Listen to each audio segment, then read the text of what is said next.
Amy had a way of connecting people without making it feel like a setup. She was just my friend, but someone who knew me well enough to recognize when something might matter, and knew Abby well enough to hear the curiosity in her voice. Abby had only dated men, but she couldn't shake the feeling that there was something more she needed to understand about herself. Amy mentioned my name, and that was it. No pressure and no expectations, just the idea that maybe we should meet. I spent the entire day pacing my apartment anyway. I checked the clock more times than I should have, adjusted my hair, let it fall back into my eyes. I tried to sit still, and I just couldn't. There was a restless energy under my skin, a mix of anticipation and something quieter, something that felt like standing on the edge of a decision. On the drive across town, I turned the radio up and sang along to every song that came on, loud and careless, letting the music steady me. By the time I pulled into Abby's driveway, my throat felt dry and my stomach was tight. Her house made me pause. 2 stories, manicured yard, warm light glowing through the windows.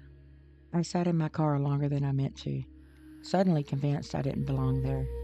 I felt darker somehow, quieter, like I carried a different kind of weight into a place that was made of brightness. I wasn't out of my league, but I believed I was. The door opened before I could talk myself out of it. Abby standing there, she smiled and hugged me without hesitation, arms warm and sure. The tension left my body immediately. I followed her inside, still wearing my black leather jacket from the cool air. I was still guarded, but already softened. As we climbed the stairs, she stopped halfway, turned around, and said she needed another hug. This one lingered. There was space between us, still respectful, but charged. I wasn't used to someone being that open while still unsure of theirself. It caught me off guard in a way that stayed with me. Her bedroom felt intimate the moment I stepped inside. Clean, thoughtful, music posters framed neatly on the walls. The carpet was soft beneath my boots. A radio played quietly in the background, familiar songs blending into the room. The windows were cracked open just enough to let the fall breeze slip in, cool against my skin, moving the curtains gently. We sat cross-legged on a small daybed, facing each other, and we talked for hours.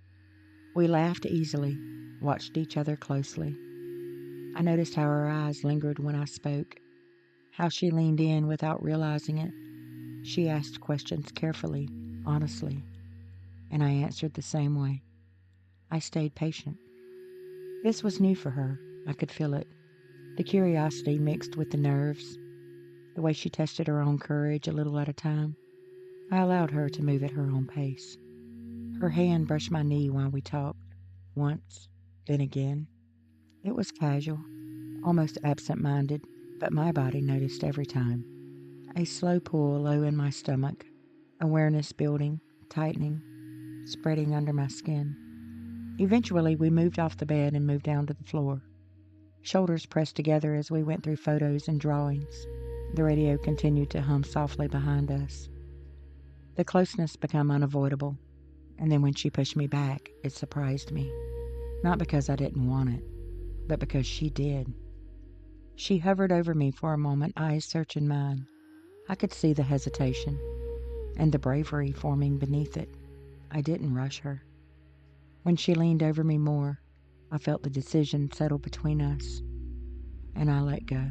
I allowed her to take me, without restraint, trusting the steadiness in her hands, the quiet resolve in the way that she held herself above me.